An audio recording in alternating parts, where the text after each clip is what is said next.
Children participating in sports programs at Yokosuka Fleet Activities in Japan have been enjoying seasons filled with fun, skill development, and special moments. And Gaby Cavins has had a huge hand in making it all happen.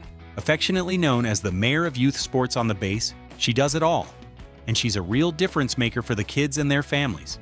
Before games, she makes sure that every child has water, sunscreen, and all their equipment.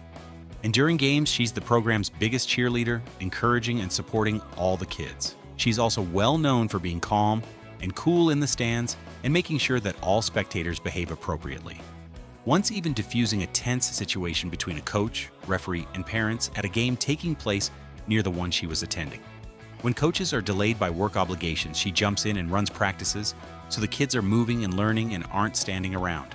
She also somehow finds time to organize snack schedules for the teams, handle the muster sheets, and send practice reminders and updates. Plus, you know who is the go-to person for any questions parents may have during the season. During baseball season, she uses her own money to buy music, so each player has their own walk-up song so they can step up to the plate with confidence. She also creates personalized baskets for each player so they can keep track of their equipment.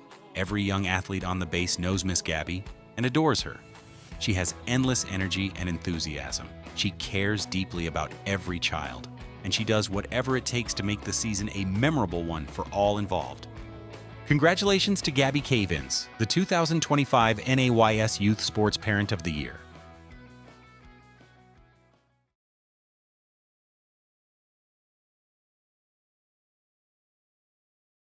So there are 3 games happening at once. Two of my kids were playing at the same time on 2 different fields, and there was a game happening behind me.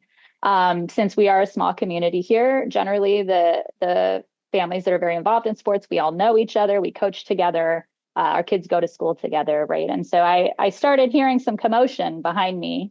And so, of course, I turn and take a look, and I'm seeing some escalating behavior between officials and coaches. And this is a coach that is actually a friend of mine. And so I like, okay, we're not going to have that. So I grab the coach and I bring him over to me, and I was like, we're not going to do this. Okay. And then, but obviously there were other things happening. Parents were already, getting riled up. Players are getting riled up at whatever happened. And so I said, okay, I'm going to take one part of the equation on me, right? The coaches are handling their players. I grabbed a staff member and I was like, hey, let's talk about what's going on. And then I had, at that point, then a couple parents start charging the field over to where we were. And give you context here, I'm all of 5'2" and about 115 pounds. I'm a pretty small person. And I said, okay, there are 3 very large individuals now angry coming over here. So I looked around and I was like, oh, here's another parent on one of my teams. I said, hey, buddy, come here. You're going to help me out and you're going to take them. And you're going to de-escalate what that is. I'm going to de-escalate what this is. And the coaches are going to de-escalate what that is. And with that, again, it comes along with that sportsmanship piece, right? Leading from the front, right? What example am I setting? And so obviously now, right, the other 2 teams are now, everyone's kind of stopped and watching what's happening here because we're in the middle. And so, right, the staff comes over, I'm bringing them in because I don't really know what's going on. I just know that I need to do something. And everyone's having conversations. We're trying to de-escalate the situation. And so eventually, right, it all turns out fine and we continue on with our day. After that happened, I remember, my son, one of my sons, my oldest one, coming over and being like, Mom, you really handled that. And I was like, whoa, okay. You should have been paying attention to what's going on in your field, what I'm doing. But to that point again, right, where they're always watching. And that could have turned into a very negative situation very quickly. It was a very volatile situation. And so to all of that, I say, you don't have to do it alone.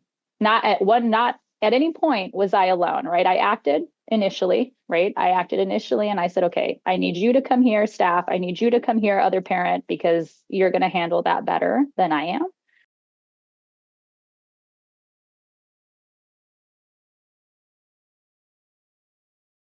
And one of the best examples I have of this is I think it was our 5-6 team one year when my middle son was playing. And we had this young lady, and I mean, she is her first season playing any organized sport. She was super nervous. She, you could see it at practice. She did not want to go up to the plate. And I had her record her name and I put in her song, and no one had heard it. The kids had not heard it until the first game. And I think she was maybe the third or fourth batter. And she's just like, it's my turn. And as soon as she heard herself and that song come on, I have never seen a 5-year-old strut harder to the plate than that young lady.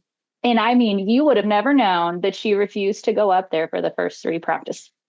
And she just knocked that ball out of the park.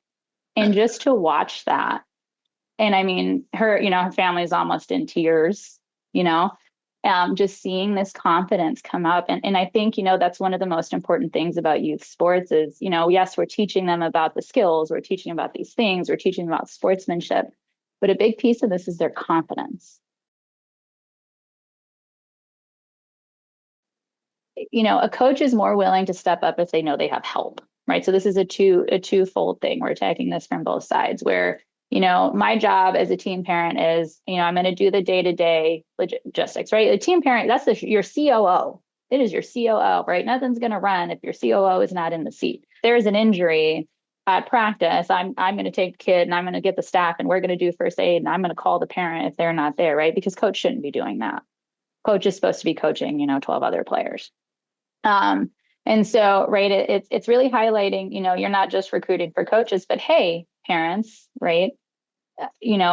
Here is what a team parent can do, right? Non-exhaustive list. Hey, you set up the snacks, you may help move some equipment, whatever that list looks like. And, you help with the sign in and out, right, of players. That way you have accountability. You run whatever communication method you're using.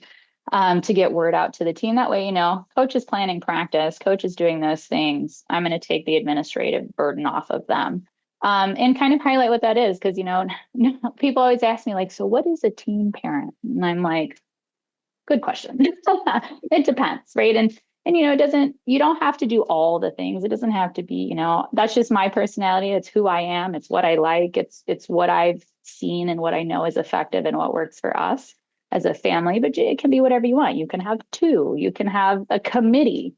But recruit for them too in your process of, hey, when you're registering your child, are you interested in being a coach? I always see that one.